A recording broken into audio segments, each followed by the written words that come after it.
Okay.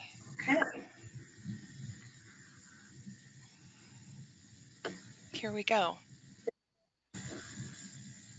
Excellent. I believe that everybody can see the starting screen for our webinar now. Pop a question to me in the questions box if you are having trouble. Good afternoon, everybody. We're going to go ahead and get started with webinar number 7 in our wonderful Sexual Violence and Disability Justice series. Some of us today have some illness, or I keep coughing, and so I just want to ask you to bear with me through anything like that.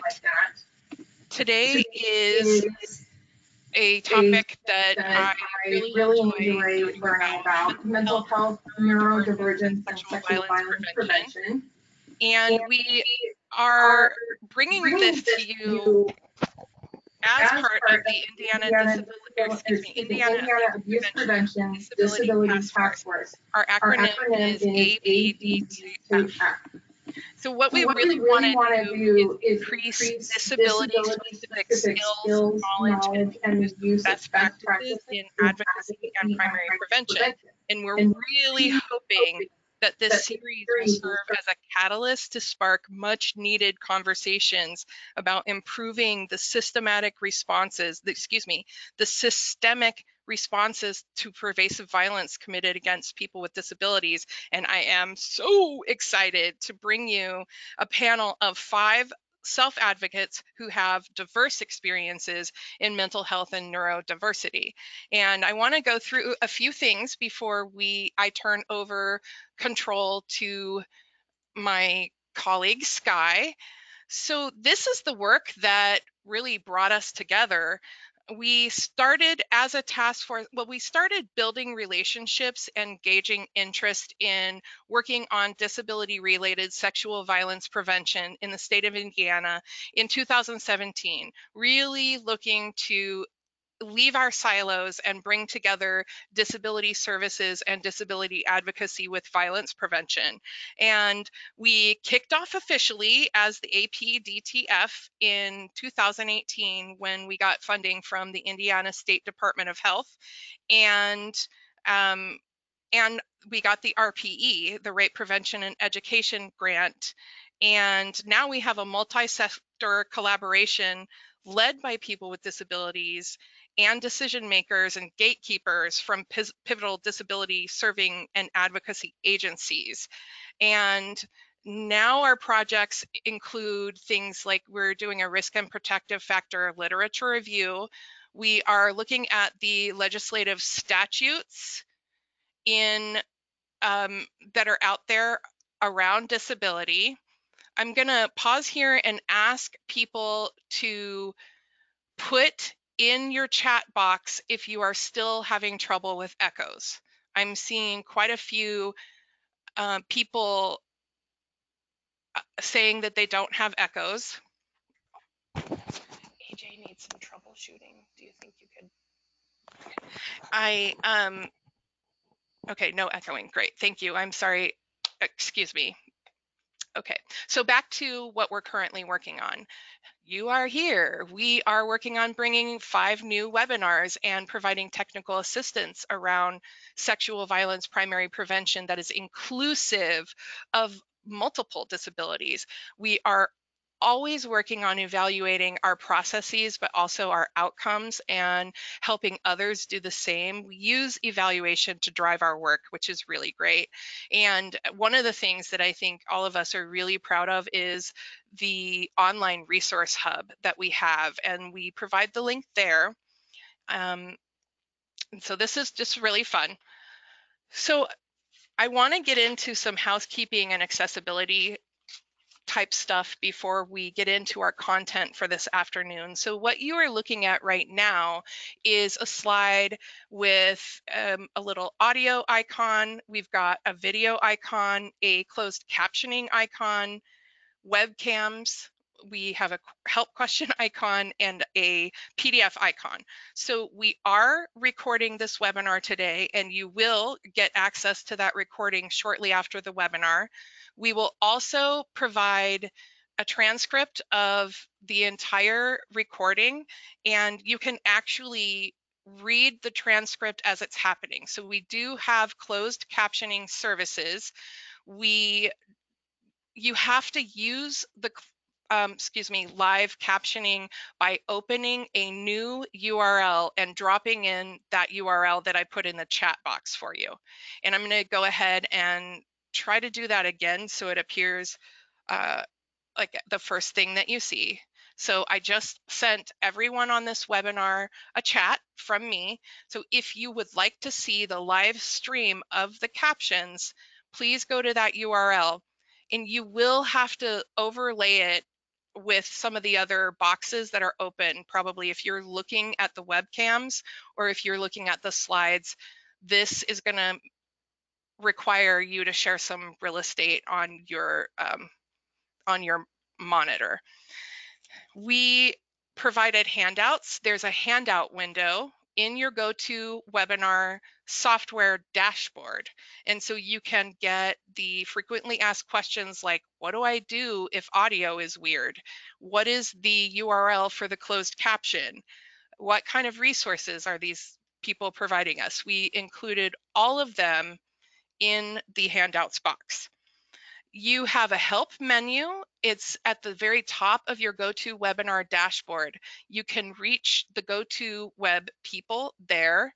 If you are having a little bit more of an intensive troubleshooting experience, then I can help you with. That is an option. If you're interested in changing the name that is displayed, you can find that in that menu as well. We are using webcams today, which I'm really excited by. I do apologize, I don't have a webcam yet. I will probably wave behind Skye at some point, if that's okay, Skye. But so if you want to see the humans who are speaking, open your webcam window and you will see that. And all these windows that I'm talking about should be toward, I want to say, the right side of your screen. We encourage all of you to think of and be asking questions over the time that we're here today. And the way that you'll do that is you'll go to the question box and you will type a question to me. And when we do reach the point in the presentation when people are able to ask questions of the presenters, I will share those and read them out loud. So if you have a question and you want to be anonymous, would you please state that in your question? Don't read my name, and I won't do that. And again, I want to publicly thank our CART provider, Francisco, who is transcribing this for us. I really welcome you to the accessibility crew, and Francisco, thank you for what you're doing. So I'll just go ahead and reiterate where you can find the live streaming captioning. That URL is available in the chat box, but also in the handouts section. This is me. This is the voice you've been hearing for the last several minutes. My name is Sierra, and I've been in the field of violence intervention and for the last 20 years, and I have been practicing primary prevention since 2005. And I'm just going to get out of the way and move on to the agenda because we have a lot of wonderful things to talk about today. So this is what our plan is for our time today. We're going to spend about 5 to 10 minutes on housekeeping and accessibility issues.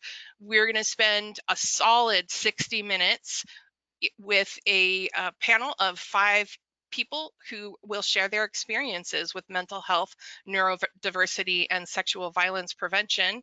We will save attendee questions for the end, and then we will have a resource sharing bonanza after that, which is exciting. And I'm going to actually now go ahead and shift control to you, Skye. Just give me a moment, please.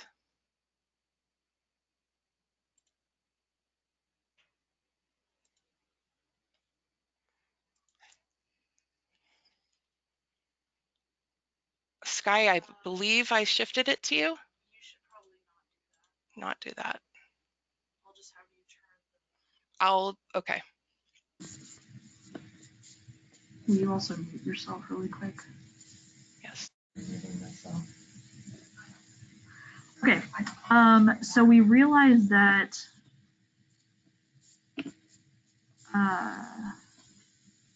you need to retake controller. People can't see that. Oh, wow. So sorry, we realized that the echo was actually caused because Sierra and I are in the same room.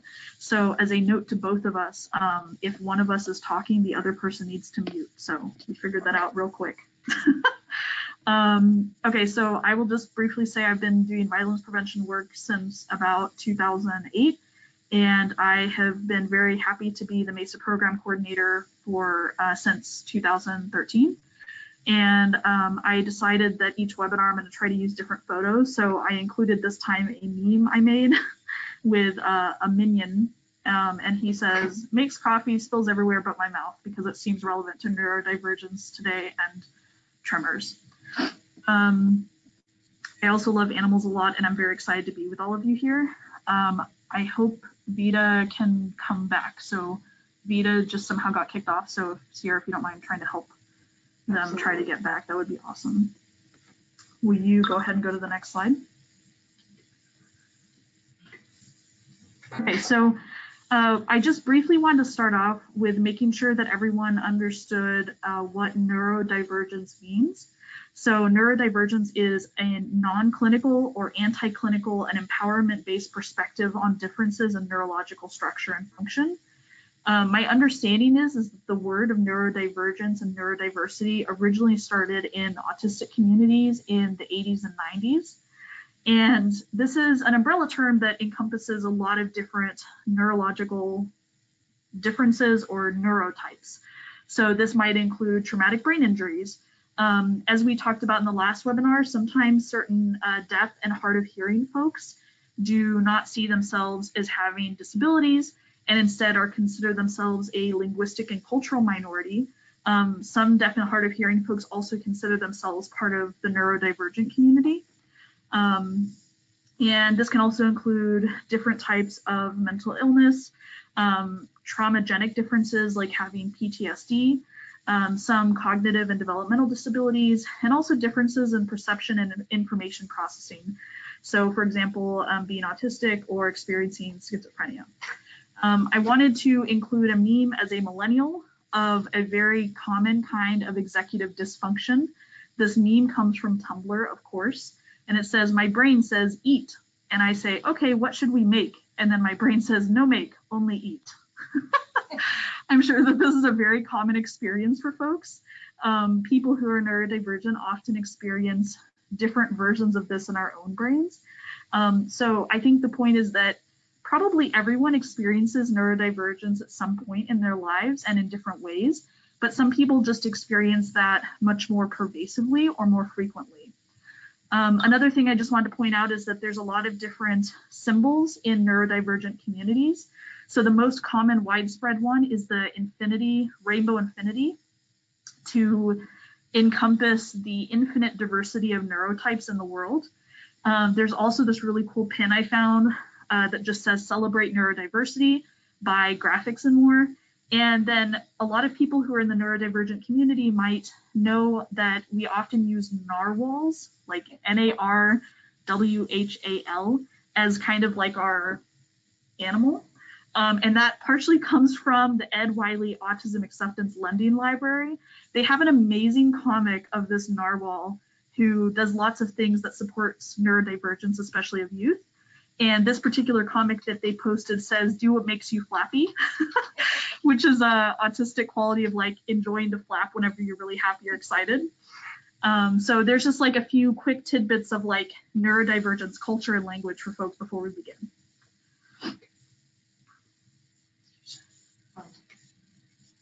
Okay, so the last thing before we start with introductions is communication guidelines for our panel today. So I just brought 3 with me, and as a panel, we've also discussed this a little bit ahead of time as well. So I'm going to encourage panel members to use I terminology, so saying things like, I think, I feel, I believe, or in my experience, so that each of us is speaking from our own experiences and not trying to represent an entire community, which none of us can do. One diva, one mic just means please let's be attentive to the amount of time and space we're taking up with each other and make sure that we're participating, each of us participates in the ways that we would like, and also making sure that others have opportunities to participate as well. And then lastly, challenge by choice just means everyone is welcome to answer any questions that they would like, and people are welcome to pass or not respond to questions that they don't want to respond to. Everyone is welcome to volunteer to participate again in the ways that they would like to participate today. And then lastly, for the attendees, I just want to be very clear that our goal today is really just to give you an opportunity to engage in conversation with people who are at the forefront of neurodivergent and violence prevention movements who often don't have the platforms to have these conversations together. And we're not necessarily trying to give you like a heavily research-based perspective of, bullet-pointed best practices, but instead to give you a community lens on how we can connect neurodivergence and sexual violence prevention together with the amazing group of folks that we have here together today. Okay, cool. Can we go there? Okay, so Vida, do you mind introducing yourself? Oh, Vita needs to unmute. Vita, you need to unmute.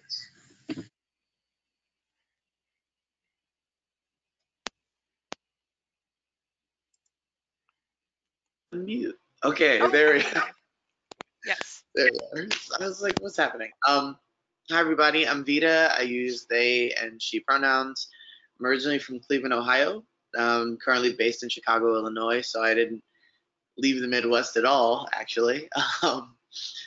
But I guess my personal experience with it is in regards to the mental disability parts of what this can look like, navigating certain traumas, talking about the things you do and do not tell people and why, that sort of stuff, and also like working on keeping myself in check in regards to like my responsibilities to my own mental health and the ways that mental health may change my impulses or what things do and don't bother me, what questions I do and don't ask, like because my brain has been so affected by the traumas I've previously dealt with, certain things are hardwired. So it's also about the unlearning process. So I think that's a big part of prevention for me, is the unlearning as well. So hi everybody, happy to be here. Sorry, do you want to tell anybody also like if there's anything in particular you're involved in Chicago? I know you do like so much amazing poetry and music and stuff like that. Yeah. So good at talking about myself when it comes to things like this. So yeah, I am a spoken word poet. I'm a percussionist. I've taught from 5-year-olds to like university students, mostly music, but I've had some education around like gender and racial bias and that sort of thing. So I've been able to apply some of that to my art as well, which I find very, very important in the time that we're currently in. Awesome, thank you. Will you go to the next slide? Cénix.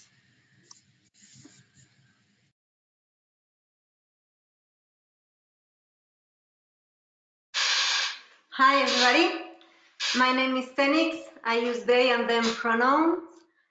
I live in Ecuador, currently in Spain for a few weeks. Well, I'm a trans activist and I suffer from PTSD. I'm also a voice hearer, but I don't experience it that much as a mental illness, but some of like a way of experiencing life. So I have experiences that are usually diagnosed as schizophrenia or psychosis, but in my case, I had the chance and the privilege of living it and navigating through it in a very positive way. And in my specific case, I decided to do it without psychiatric drugs. since the beginning. So I've been for loads of years navigating it through different, through other ways of coping with trauma, through the perspective of a person that is also a voice hearer, which makes it different than in other cases. Besides that, professionally, I am a biologist and I work in the field of environmental protection. So I've been in the last years working mostly in the Amazonian forest, and I'm at the moment mostly working in facilitating different projects of grassroots movements in different parts of the Amazonian. And I also do some activism as a writer, mostly poetry, and I work together with other trans activists in writing and doing performance and etc. Awesome, thank you so much. Sierra, will you go to the next one? Nick. Hi, my name is Nick. I use he, him, his pronouns. I am a student at Purdue. Right now I'm studying math and computer science. In terms of physical health, I have cystic fibrosis, which is where the picture is from. That's from my hospital. I also have complications related to cystic fibrosis, like endocrine pancreatic insufficiency and inflammation problems with my joints and my spine. In terms of mental health, the biggest impacts on my life are OCD and depression. I also have PTSD related to experiences with domestic violence as a child.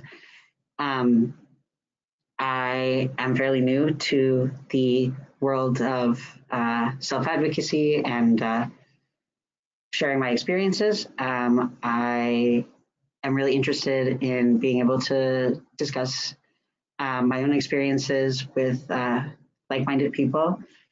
I'm also agender and queer, and I'm trying to be involved in lots of different queer spaces across my campus, and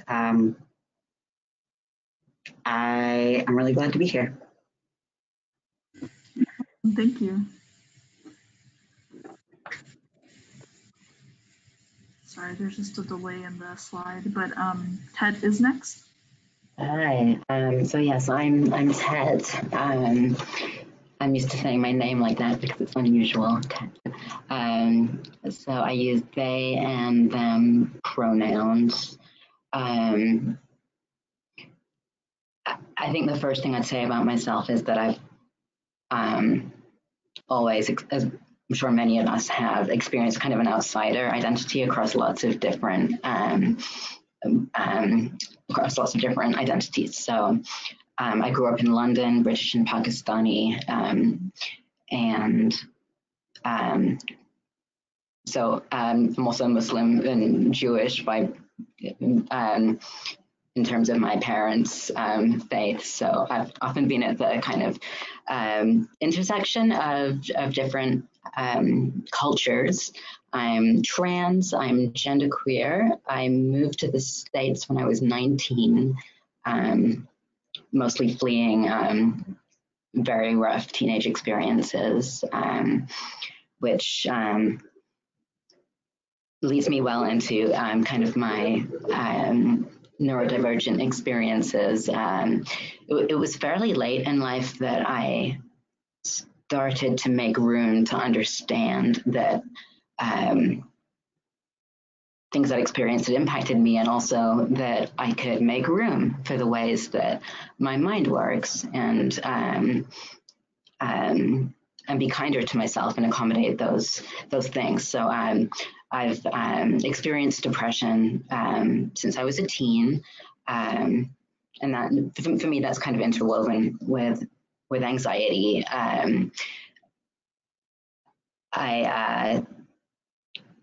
I would say that PTSD is a daily thing, or a chronic PTSD that I'm dealing with always, and it's very somatic. It's something that I feel in my body all the time because of because of sexually violent experiences, and also just because of the experience of moving through, especially the urban area of London as a trans person and having to constantly protect myself in a very violent environment.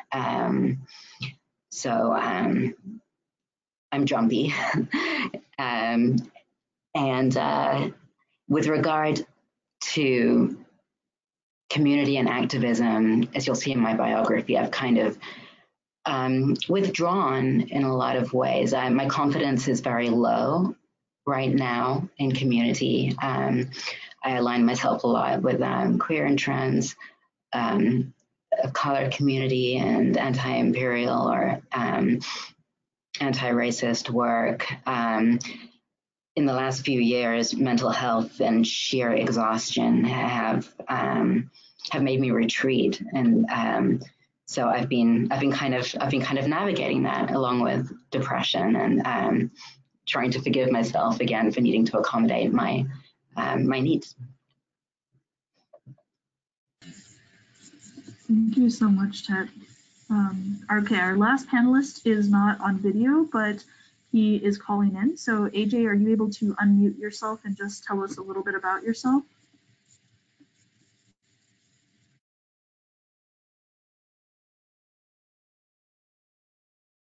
I'm going to jump in for a second and let everybody know that I think that AJ is logging out and logging back in because we needed to troubleshoot something. Okay. If it's okay, I'll just give a brief introduction as the facilitator for today. So my name is Skye, and like I mentioned, I do violence prevention work. I don't know if I've had this conversation with all the panelists, but I'm also autistic and have experienced PTSD and also some changing and interesting impacts of long-term treatment for a pretty serious health condition that I'm trying to resolve and get into remission from right now. A lot of that has been things like paranoia and delusions and hypomania and kind of more intense mental illness than I've ever experienced in my life. And I have been trying to approach that with a sense of curiosity and gratitude for the experience, and also balance that with, you know, maintaining work and organizing, and also trying to like still take care of myself and give back to the community, which is one of the reasons I'm so excited to get to do these webinars with so many amazing folks. And especially after what Ted mentioned, that, you know, we can still be community leaders even in moments of vulnerability and, you know, lower confidence and lower wellness. That, you know, being unwell or struggling for periods of time doesn't mean that you are less worthy of being in leadership roles. So I'm very happy to have all of you with us today. Has AJ been able to rejoin us?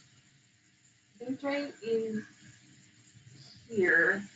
AJ is here, and I think maybe AJ, can you try speaking again?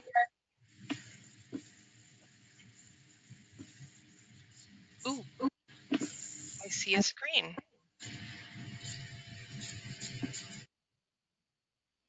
Yes, there you are. Will you speak? I'm not hearing you. Can you call in? Okay.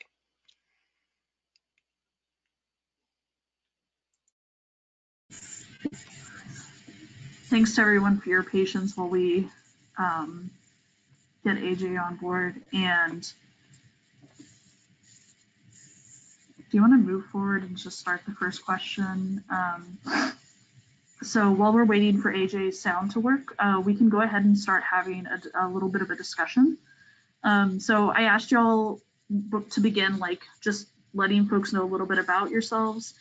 And I wanted to start by asking if you feel like giving a little bit more information about the ways that you experience neurodivergence, and if there are things that you appreciate about being neurodivergent. And I wanted to start there in part just because I feel like very frequently neurodivergence is seen as a detriment to us. And I know a lot of us have lots of things about neurodivergence that we really enjoy. So I wanted to start there and just see if anybody would like to begin. Okay, can you guys hear me? I can. Okay, perfect. All right. Do you want me to go ahead with my introduction?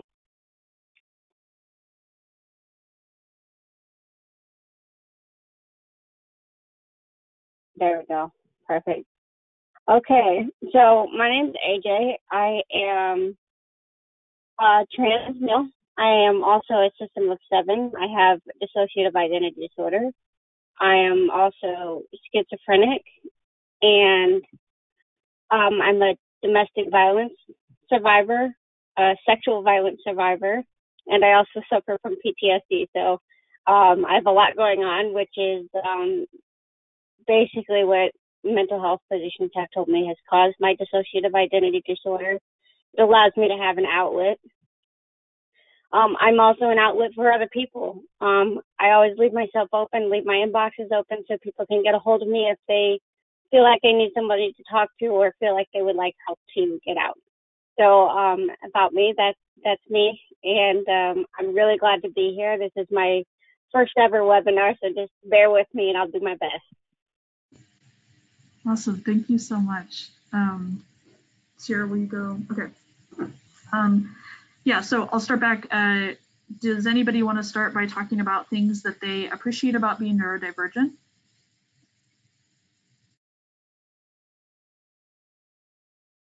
I can. Yeah.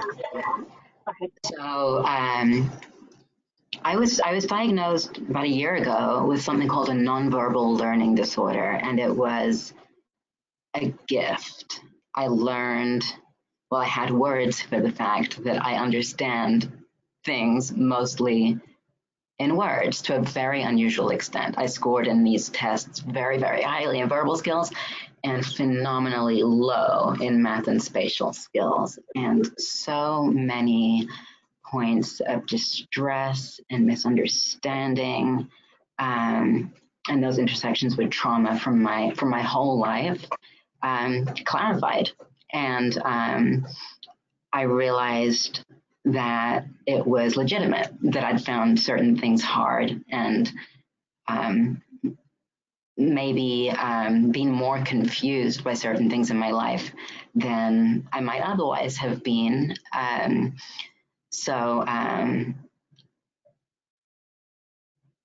Yeah, those words. I mean, disorder is not an optimal word, but the idea of understanding that my strength is processing in language is really good for me.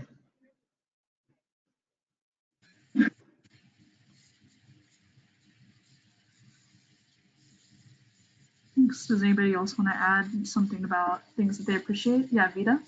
Yeah, I can speak to that a little. My neurodivergence has given me, I think it's created so much empathy. Because I began to realize, the more I began to realize that I wasn't alone in it, the more I began to understand the ways I wasn't being kind to myself, like through the ways I was being empathetic to other people. Like, to see somebody who is also like too depressed to get out of bed and not want to shame that person is a lesson in how often I shame myself as well. It's also made me it's also made me a lot more patient, I think. It's created a desire to understand people and to understand them deeply so that we're not creating these surface level assumptions of human beings based off of what our own world is. Or at least so I'm not doing that, based off of what my own world is and what my own perspective is. And I think those things have really been beautiful. I've also I've also felt more compelled to to voice those things through art, because sometimes I don't have anywhere else to put it, and I think in some ways it's found its way into my art as a way to navigate, as a way to heal from, as a way to vent about, you know, all of those things that art gives you. When I combine my neurodivergence with it, it gives me a language for it. And it makes it real in ways that I personally feel I can handle, because like it kind of takes me in and out of the emotional experience. Like there's a decompression period once you stop playing a song or singing or doing a poem. I think the challenges that I deal with are based off of the fact that we live in a capitalist society, and the fact that we live in an ableist society. 9 to 5s are really hard. I haven't held one in a long time because of my physical and mental disabilities, and that has also made living a little complicated. But I try to find ways to create opportunity, and I try really, really hard to be open with leaning on people and allowing myself to do that more. Awesome, thank you so much. Does anybody else want to answer things that they appreciate? Yeah, AJ. So, first off, I want to clarify something. I explained that I'm a host of a DID system of 7.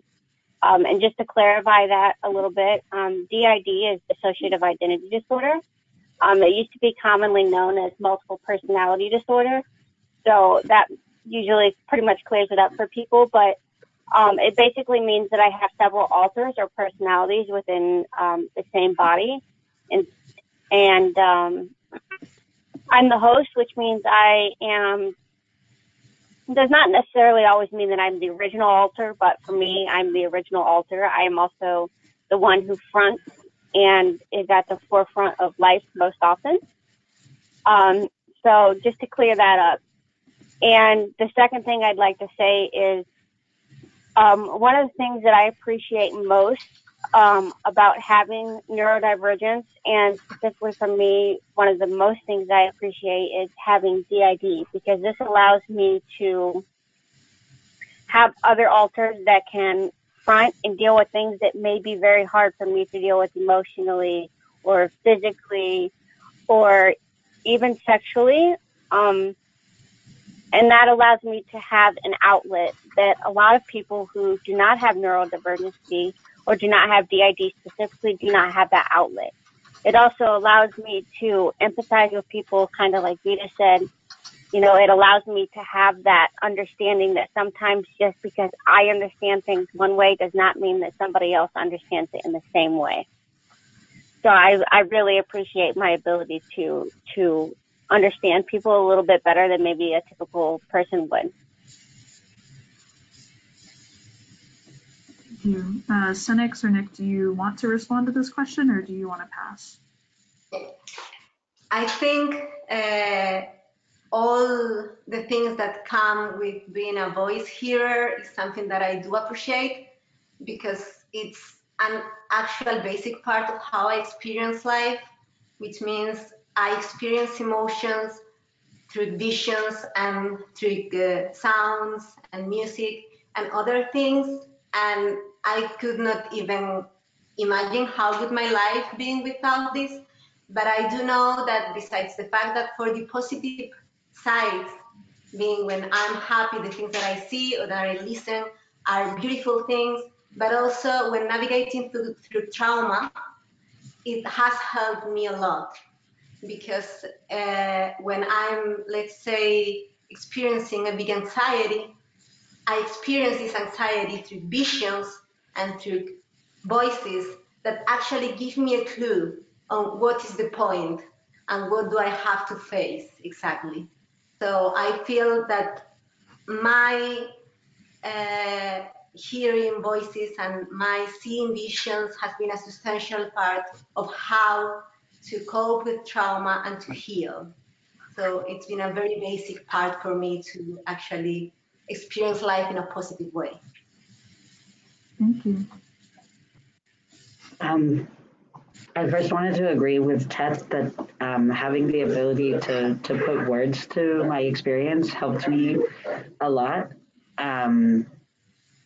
I think without the words, I was sort of stuck in my own world and felt like there was no touch point or way to connect with other people, and it was, you know, alienating and isolating. And having the ability to describe and express how I'm feeling and discuss with other people has really helped me connect and create a really strong support system for myself that helps a lot with both mental and physical health. And I think experiencing the things that I do has really helped me connect and find people who have essentially become a chosen family and a really strong support system for myself and a way to just, you know, make it through daily life and you know, live rather than just existing, I think. Yeah. Thank you all so much. I just wanted to summarize, it sounds like a lot of us have leaned on neurodivergence as not only a positive coping mechanism in times of difficulty, but that it also adds a lot of value to things that people might not expect, you know. I know one example for me, like Vida mentioned, is often if I'm manic, I write the most incredible poetry, and then whenever I come out of mania, I still think it's good, which means it probably turned out well. Or, you know, creating paintings that have textures that I couldn't imagine if I was not autistic. So just realizing that, you know, neurodivergence in itself often lends a lot of beauty to people's lives, and it's not just very frequently the way medical models often perceive neurodivergence as deficits in some way, but that it actually has really cool impacts for many of us. And then secondly, to that point, several people mentioned how important it is to have language around these experiences. And I know that resonates really strongly with me as well, because I grew up in a very hyper-religious environment, I would say. And I believed growing up that the way that I experienced neurodivergence was literally because I was being communicated with by the devil, like that I was somehow so evil as a child that I had invited the devil into my soul. And I'm sure anyone who continues to be a person of faith can imagine how incredibly devastating that is to a child to think, you know, not only am I possibly bad, but I might be evil. And so just being willing to be realistic and walk through with either children or adult clients through helping people name and have a more empowered understanding of how their body works and how their brain works can be really positively impactful for people. Do you mind going to the next slide? Okay, so thinking about service providers you've interacted with, or even different kinds of caregivers or friends or people in positions of power that maybe they had a choice to support you in the ways that you were asking, or to only see the world through their own lens of existence.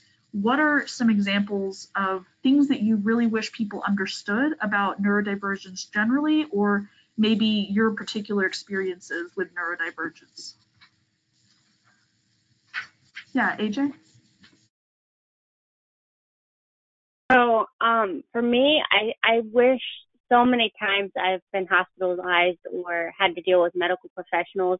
I really wish a lot of times that they were trained in communication with people who have neurodivergence, because I think a lot of times medical professionals do not understand that our form of communication may not be the same as theirs. Somebody who is neurotypical do tend to not understand that for us, we have to maybe take things slower sometimes, have things explained to us differently, or for me personally, I often have to have things slowed down so that I can understand them in a better way that works for my brain. And I often have thought that maybe medical professionals should be trained in dealing with communication with people who have neurodivergence. And that's what I have on that topic. Thank you. Does anybody else want to add anything? Yeah, Nick? I think for me, it took a long time to get to the diagnosis of OCD because I don't experience it in the way it's, you know, portrayed in the media or on TV. And it mostly results in, you know, intrusive thoughts and less so, you know, repetitive compulsive actions. I still have compulsions, but it isn't always in the same way that people might expect. And so it was really difficult for me to be able to share or explain, especially when dealing with intrusive thoughts. And I think if there'd been more understanding of, you know, what OCD actually is, it might have been easier for me to find, you know, appropriate medication and appropriate help. Thank you. Yeah, Vida. Want to echo a couple of those things to start. One is that the need to slow down and the need to communicate that AJ like brought up. I totally vibe with that because, you know, it's a rewiring of the brain. I also want to echo that same sentiment in regards to what Nick was speaking to, and like having the vocabulary to say that up front would have been great. Like if somebody would have thought to me, if somebody would have thought when thinking about the way that my brain worked, hey, maybe something different's going on here, as opposed to like, we need to pray over it, or we, you know, or we need to pick it apart so we can solve it in like 30 minutes or less. Like it's not an internal process. And like for some, like for me, it's going to be a lifelong thing to deal with and to navigate. So I want to echo those things because those things resonated with me. The other thing I want to speak to is it would have been nice for people to understand that when they tell me that my disabilities are in my head, that we're both right. Because the brain is essentially the CPU of the human body, and like trauma has essentially been the hacker, like for my life and for my brain. Trauma has been the hacker, right? And it rewires the mind, which is literally connected to my entire body. So when people say it's in my head, I'm like, yeah, and the therapist has agreed on this, and so does my primary care physician. Like, saying that it's in my head doesn't actually make what you're saying, it doesn't actually make what I'm dealing with any less true. And I wish that people could have understood that sooner so that I wouldn't be gaslighting myself out of my own mental health. Sierra just threw you a dance party that nobody could see. Apparently has resonated strongly with her as well. Does anybody else have thoughts that you want to make sure that people understand about the ways that you experience neurodivergence and how you would like to interact better with the world? Yeah, Ted? Especially in the workplace and also among friends. So right now, I've had elbow surgery. So I'm wearing this bionic arm. People ask me all the time, what happened to your elbow? What happened to your arm? What's going on? And there have been points in my life where my dearest people knew that I was struggling to stay alive. And yet, with my recent, these breaks are from years ago, I would be wearing an elbow brace. And they would ask about how that was doing. And that was not a mortal danger. So we all want acknowledgement to feel real. We all need that mirror back to us. And I feel like if I share I should stick to I language. If I share something about myself, it's because I desire to communicate it, and to not have that mirrored back to me is increases my vulnerability. It doesn't give me any sense of reassurance that what I said was okay, or even that I was heard. And then it's hard not to be very doubtful and afraid in communication when you don't get an acknowledgement of illness you're experiencing. Ted, would you have an example of how that could be mirrored back in a way that would be the most affirming? Like, do you have an example of how someone could do that? Thank you. Yeah. It can be as simple as a friend saying, how are you feeling in terms of mental health? How's your depression been? How's your mood? And I think often we're afraid to ask those questions because it seems like I think oftentimes it seems to me that folks are afraid to ask me those questions because they feel like it might remind me that I'm depressed and that bad things might happen. Whereas in fact, I feel cared for when people check in. Similarly with bosses at work, if they say, oh, I understand that is legitimate, and I understand why that would make it very hard to continue with your job on the schedule that you have to do, that would be much more helpful than just a quiet kind of, okay, well, we accommodate illness response. So, yeah. I think one thing that you and Vida both have highlighted that makes a lot of sense to think about in work environments for people who are supervisors is that idea of how difficult it is for many neurodivergent folks to work 9 to 5.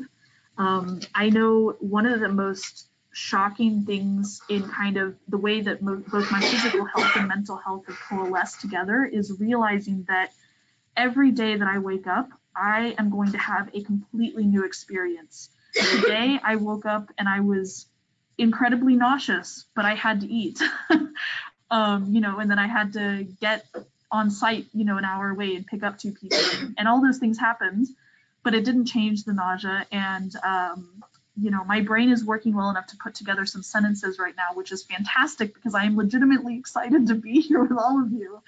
But what does it look like on a day that I wake up and I have all of these things and I'm physically too tired to get out of bed, because of mental illness or physical health, or the combination of which that I can't even dissect, and so being able to check in with people really authentically about their health, whatever that looks like for them, could be such a valuable thing in work settings, and figuring out appropriate accommodations based on what the person asked for, not what you assume that they might need.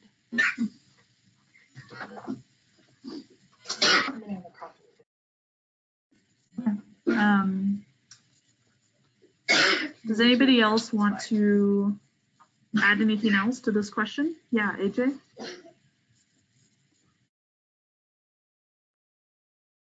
Yeah, so I just wanted to touch on what you just said there, and it kind of brought me back to a little bit to what was first said about, the body, the mind saying you're hungry, eat, but all you can think about is, no, you don't want to make food, but you definitely need to eat. And for me, that one really hit home for me because that happens to me quite often.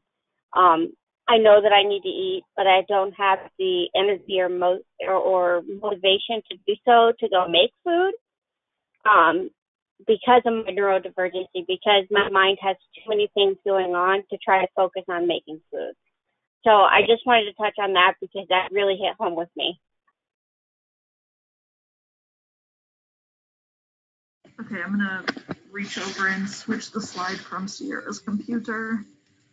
You all get a close-up of my gay dragon mask.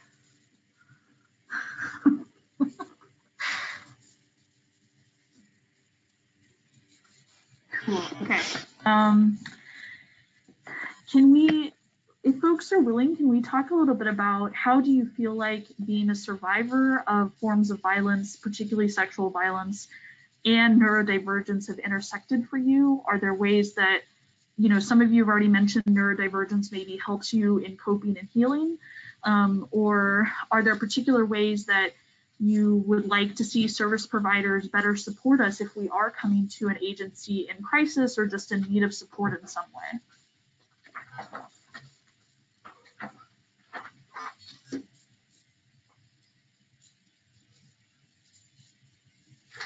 Yeah, Vida. This is kind of a hard one, right? You draw straws for this type of question. So I think in some ways this is kind of the trade-off of, I think, what is it, Cénix? Am I saying that right? So so what Cénix was speaking to about, like, the vividness of the visions and the sounds and those things, while being neurodivergent makes those things super great as an artist. As a survivor, that makes it tricky, because in a lot of ways that experience, it takes longer to leave my body, because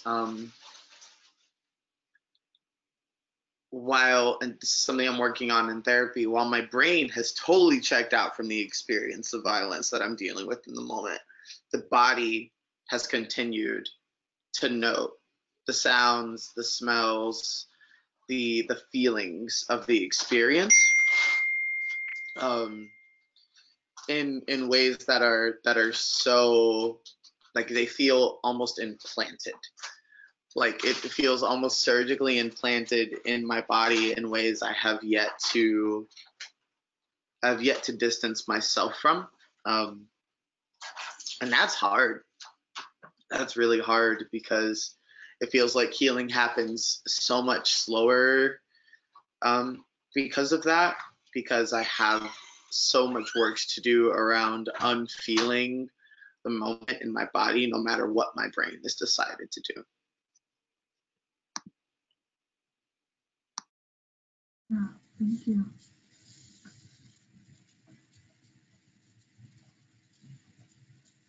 Yeah, AJ. So obviously that made me a little emotional. But I could not agree with that anymore. Sorry. I'm a domestic abuse survivor, and I'm also a sexual violence survivor. Twice in domestic abuse and 4 times sexual violence. So everything you said there, Vida, is so true. I mean, neurodivergence and sexual violence merge in some ways, but being neurodivergent and being a survivor oftentimes have separate ways of healing.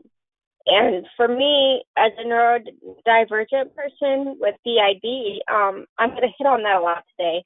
That allows me to have options that I can switch out with that can deal with some of those things better than I can as a host. But it also means that my healing time separates from where my neurodivergence and my alters can deal with it. I cannot in another way. So it makes healing very hard. It has been many years since my first domestic violence relationship, and I still, to this day, am healing. So I just want to hit on that and say thank you so much for what you said, because I really resonated with that. Thank you. Yeah, Nick.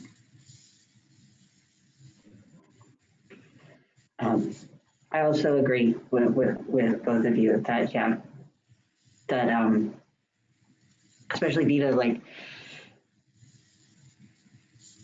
feeling, repeating trauma or having flashbacks and having your body remember what it felt like, and almost like locking the sensation, you know, onto you. And I think when I do experience flashbacks, it makes it difficult to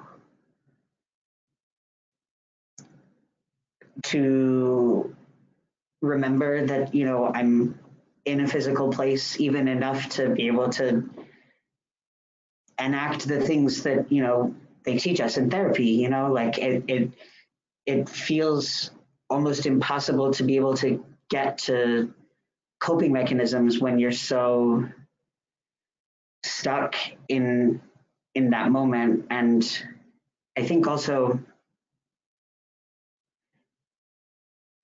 my experiences with sexual violence were so much locked in physical sensation that my brain just disconnected it from, you know, remembering the actual experience. And I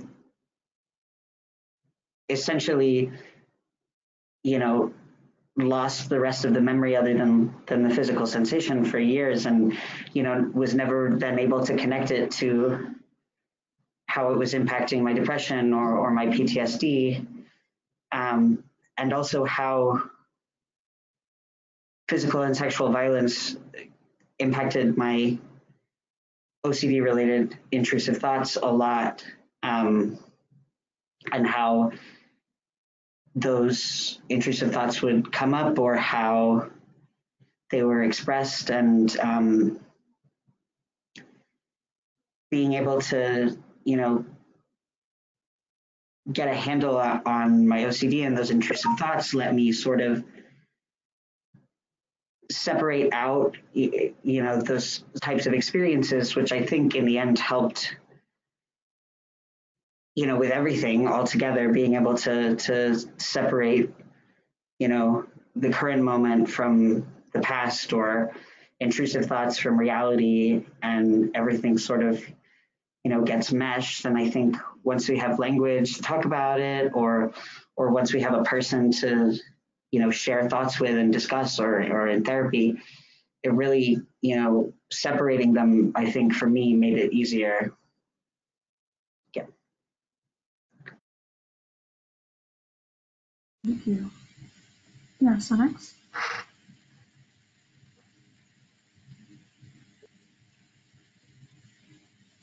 I feel quite related with some of the experiences that you all have explained.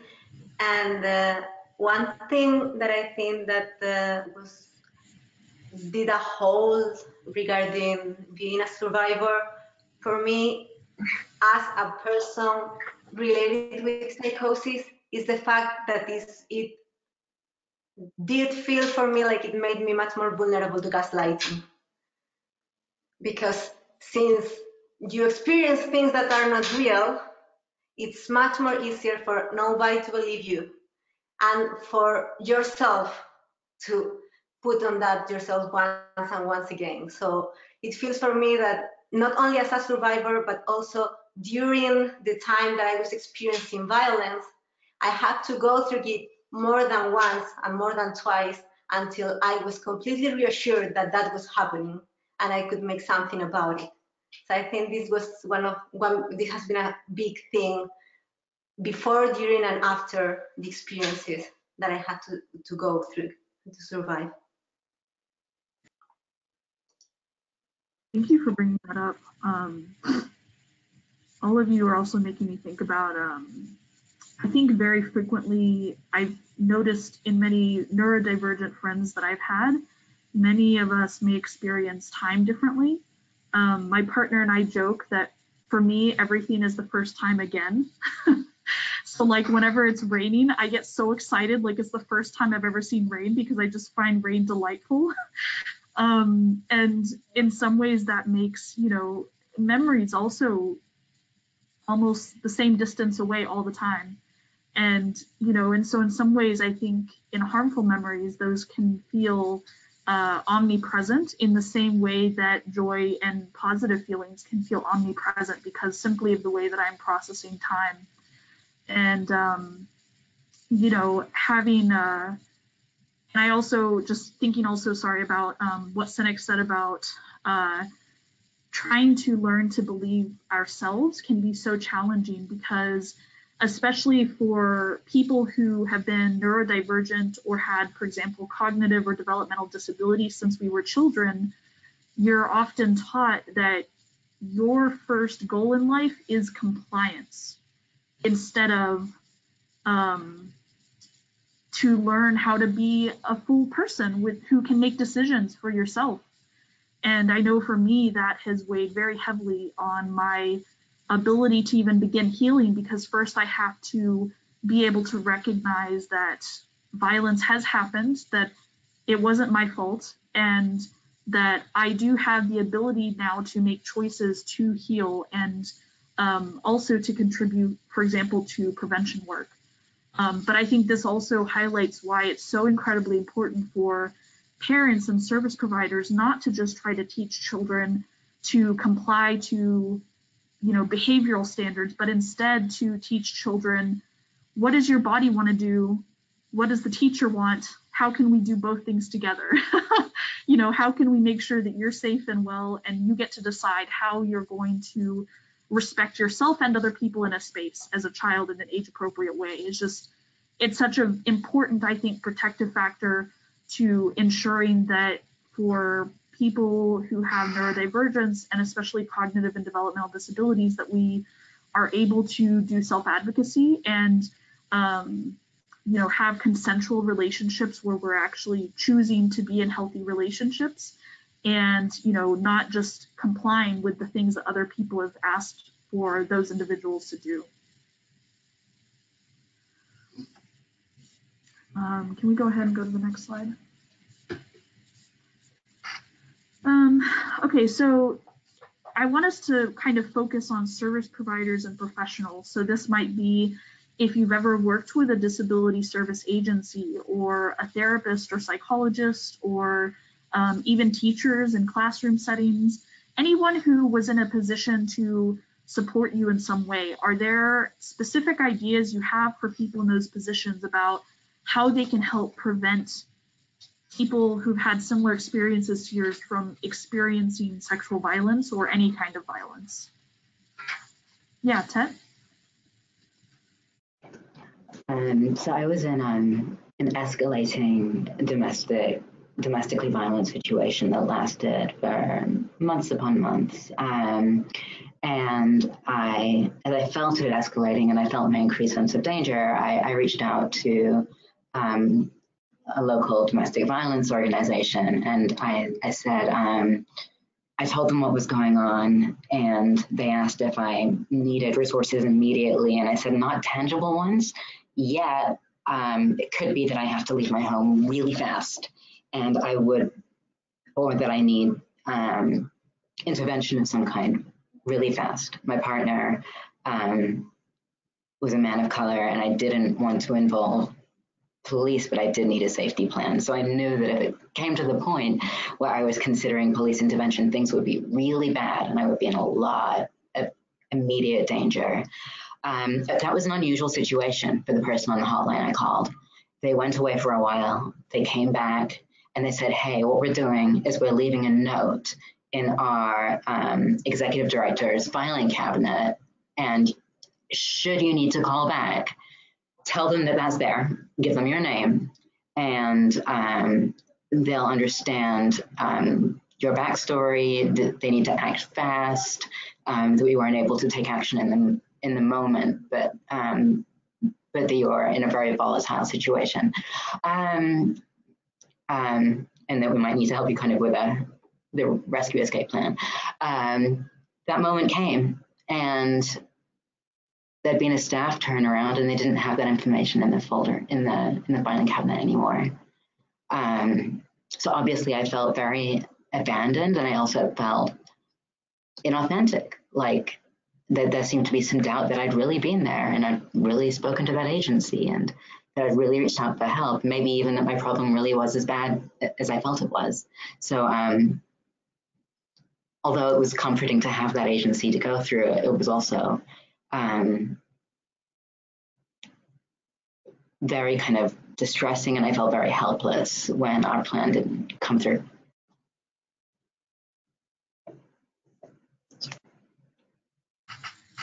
So sorry that that happened to you, Ted. That should not, there shouldn't even be a possibility for something like that to happen at a service agency. And I think that it also is important that service agencies are aware that many people may feel unsafe to involve police and have action plans for how to support people if that's the case. That shouldn't be an usual request.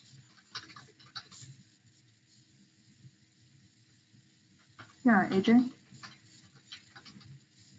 Something I wanted to touch on there is I totally understand the lack of ability to help in a timely fashion, I'm going to say. Because for me, my last one was my ex-wife, who I have been separated from now for 3 years. And in 2012, she attempted to kill me in my sleep. This followed by a very long, almost hour-long experience before the police got there, who I had called from the very beginning as soon as I had a chance to call police. The jail was directly across the street from where I lived, and it took them nearly an hour to get to me. So that should have never happened. But I understand what you're saying there, Ted, about the lack of urgency, is what I'll say, to take care of a situation. I just wanted to share that and understand that I feel personally where you're coming from. I've been there as well, and I don't want you to ever feel alone.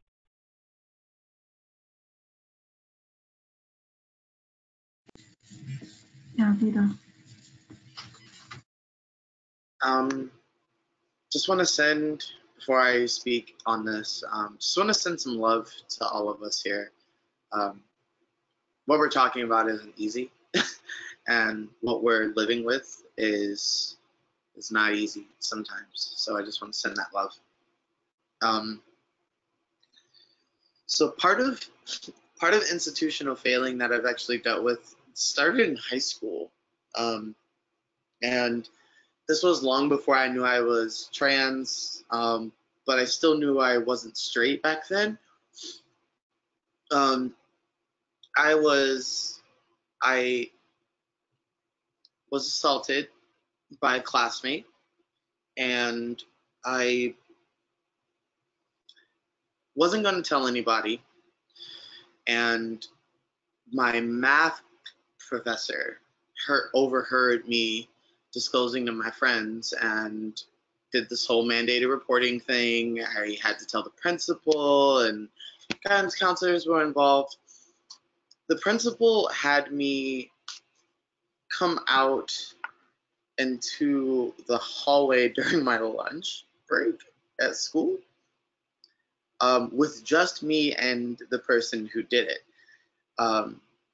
We were just like outside of the administrative offices, and essentially they basically let this person tell me to my face that he had done nothing, and then they left it there. Then no one ever tried to, I spent a year and a half with that guy afterwards. We walked the stage together at my high school graduation.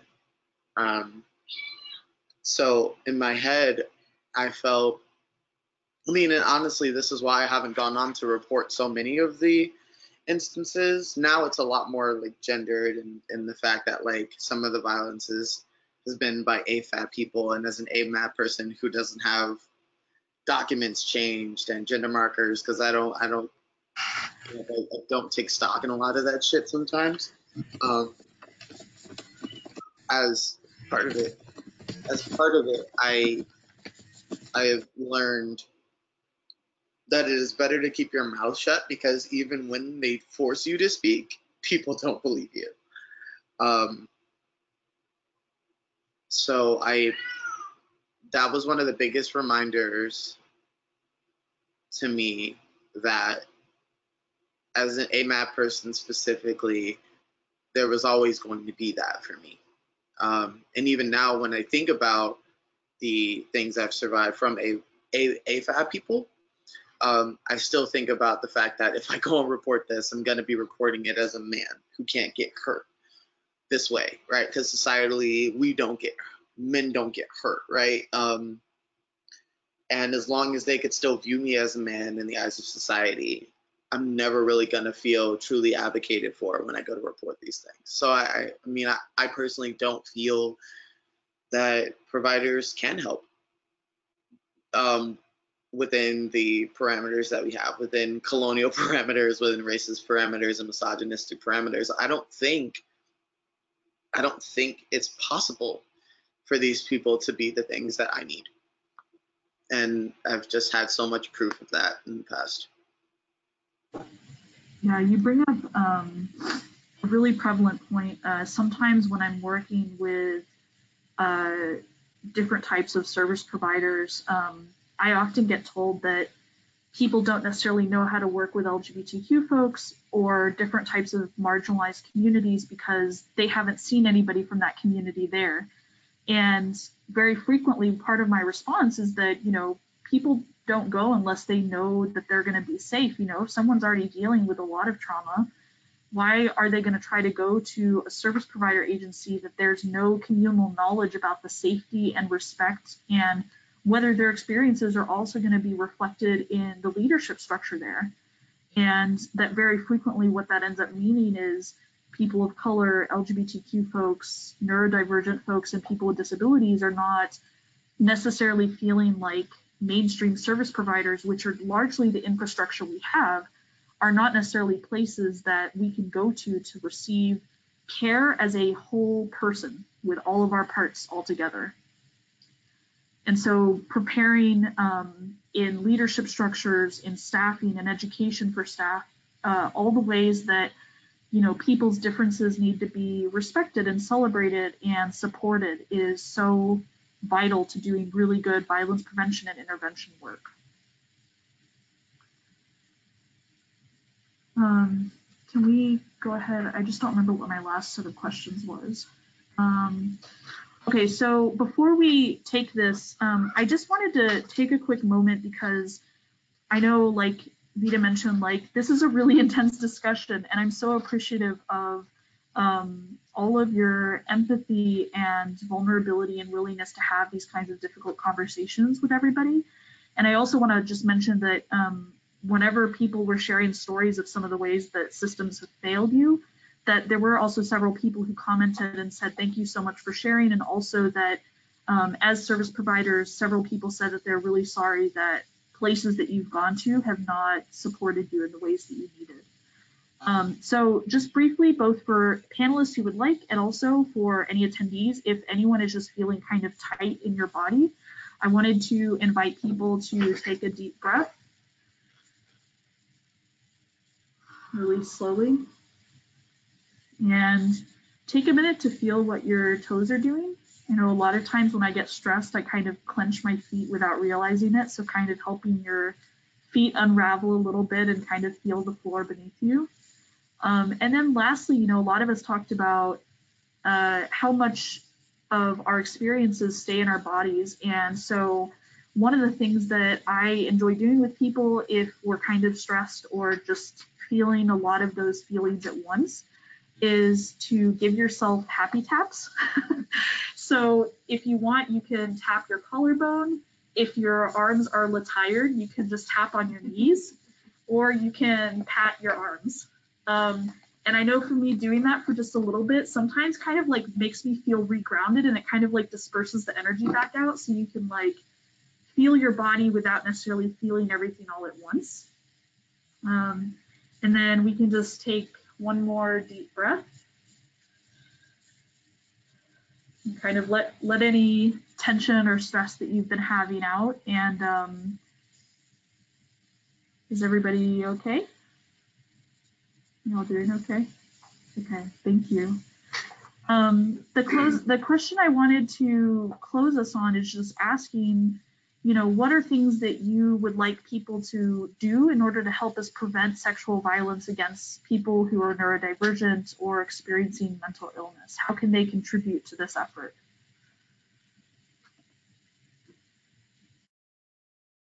Yes, Cénix. Hi. So first of all, I think the main thing is people, especially people that is working in these specific issues, need to educate themselves through expert by experience. They need to read, watch, and look for materials that people that goes through these experiences have created before in order to understand it. Because loads of people comes with the background of the medical science without taking our voices in account. So I think that's the basic. Look for as much as possible from all the different people that had created material from experience. More than that, I think it's basic to provide people with the basic items, like loads of us have gone through homelessness and different situations, like it's difficult for us to find a job, it's difficult for us to get the basic things for life, and that leads to more abuse and to more violence in our lives. So I think it's important to prevent sexual violence against people with neurodivergencies, to make sure that we can have access to a job, we can have access to food, to the basic items, so we don't have to depend on abusers for long term. I think it's important for people to educate by listening to our voices. And I think it's important to include us in all the programs that go about sex education, all the sex education that is done to kids, to teachers, to all the people that we're gonna find through our different stages in life need to know about us. So sex educators should actually be trained on mental illness and neurodivergence, and people who work on mental illness and neurodivergence need to be trained in sex education, because both things go together. Because people need, it's important that people understand that we do actually have much more chances to suffer sexual abuse than other people, and hence it needs to have it needs to be highlighted in all the professionals and the people and the family and the people that we have around.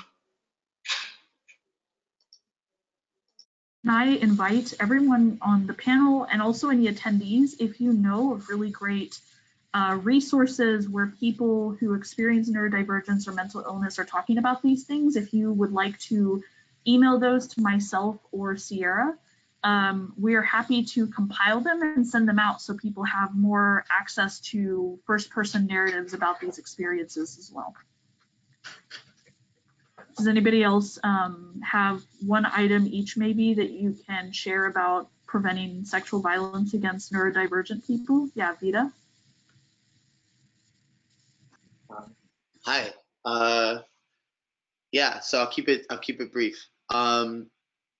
Intersectionality, like I know it's a multi-syllable word, so I'll try really hard to break that down so it doesn't sound so jargony.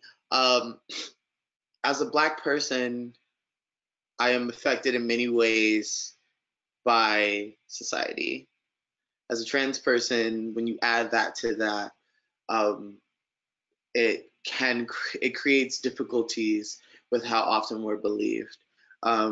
Even recently in Chicago, there was a trans woman who had been a survivor of sexual violence who didn't feel that she could come forward with her name. Like, she couldn't give her name, and because she knew that could lead to other things. So I think it's really, really important for people to understand that for every situation that we're dealing with, when you combine the racial element, when you combine the element of ability, especially in the element of physical disability, where like the dependence on a caretaker is sometimes needed, it can be hard. It can be harder to feel supported. I know, like in my personal experiences, race has played a role in whether or not a doctor has decided to give me medications for pain, whether or not a doctor has decided to take my situation seriously, whether or not a person, period, has decided to take my situation seriously. You can look in the comment section of most articles around like sexual abuse when it comes to people of color, when it comes to undocumented people, especially who are in detention centers right now. When you combine that element to it, there's this added level of difficulty and this added level of navigation. So if you're a person who doesn't exist at any of those intersections mentioned, I think it's really, really important to remember that when we're talking about sexual violence, we're also talking about racial violence and class war.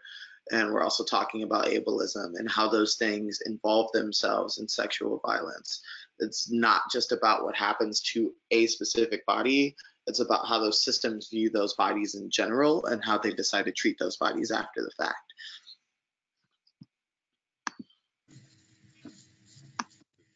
Thank you. AJ, you had your hand up as well.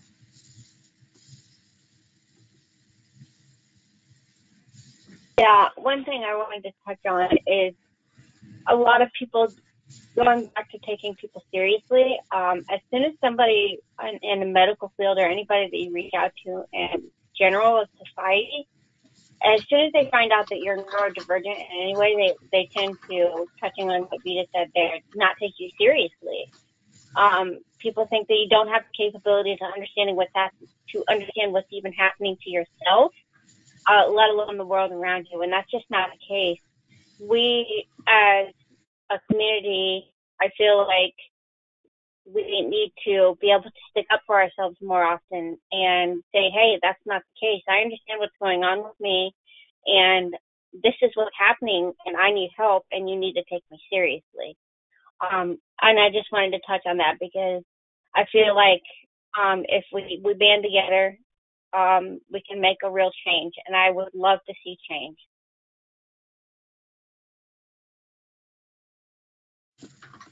Thanks. I think for the sake of time, I'm going to go ahead and move us forward. Yeah, go back one really quick. Oops, no, forward, sorry. Keep going. Yeah, so I just wanted to mention that we have an online hub right now on Patreon that we have lots of publications and we're continuing to add more.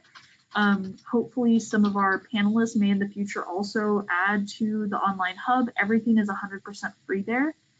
And can you go ahead forward a little bit again? Yes, so also just to remind folks that, you know, this is our 7th webinar that we have done together. And I have to say, like, this year and last year, getting to do a panel-based webinar each year has been so incredible to have so many voices represented in these conversations. You can see the past 5 webinars with closed captions on our YouTube channel. And there's also a ton more webinars on the Indiana Coalition to End Sexual Assaults website that we have links to there. No, this is perfect. And yeah, so we also have additional webinars happening very quickly. And we hope that you can come to those. And I think the last thing I just want to say is, you know, I am so humbled by the amazingness of all of the panelists here and all of the work that you're doing, whether or not it's usually recognized. And I really appreciate getting to have this conversation with all of you. You are some of my favorite people in the world, and it is very exciting that you all got to meet, even if only for like an hour and a half. And lastly, I just want to make a note that to have mostly a queer and trans group of people talking about neurodivergence is not accidental, but intentional on our part, because often these are the voices who are left out of these conversations, and also that if we look in terms of research, that very often neurodivergence is overrepresented among queer and trans people. So I think it's really valuable to have folks coming from those perspectives to have this conversation today. I hope that this is a beginning and not like an end to people in learning about this. And I hope that probably before the end of the month, I will make sure that we get a list of resources by neurodivergent people to people who registered for this webinar so that you can have additional opportunities to learn from people who are neurodivergent. Thank you all so much for being here today. I really appreciate it, and I really enjoyed getting to spend time with you all. That concludes our time today, and I am so grateful. Like Skye, I just wanted to share with the panel that I think I had about 5 brain explosions where I had like learned some new thoughts from you that reorganized some things for me, and I have a lot of thinking to do. So thank you so very much. If you'd like to get together afterwards, let's text, like to debrief. Thank you everybody for joining us. I'm gonna go ahead and end the webinar now. I appreciate you so much, and I hope to see you Tuesday.